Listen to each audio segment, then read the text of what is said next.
آجی ولی من عجیب غریب حال این دخترها رو میفهمم. بذار حالا به تو هم بگم یه ذره تو درکشون کنی. فکر کن دختری تا حالا با کسی هیچ ارتباطی نداشتی، فقط و فقط آدمای امن زندگیت، پدرت و مادرت و خانواده‌ات بودن. بعد یه آقا پسری میاد میخندونتت اولش، بعد برات دلبری میکنه، بعد میبینی نمه داره ازش خوشت میاد، بعد باش اوکی میشی، یه مدت خاطرهای خوب میسازین، صبحات شب میکنی باش، شبات صبح میکنی باش و کلی حالت باش خوبه.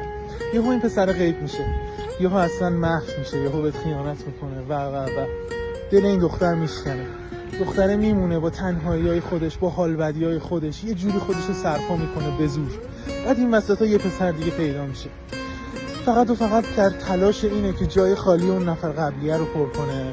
و خب اولش همه چی خوبه، پسر جدیده میاد باهاش اوکی میشه، بهش حالا به گلی دل میبنده و بعد یه مدت فکر کن دوباره این پسرم مثل پسر قبلیه میذاره میره. کم نداریم این پسرها خیلی زیادن.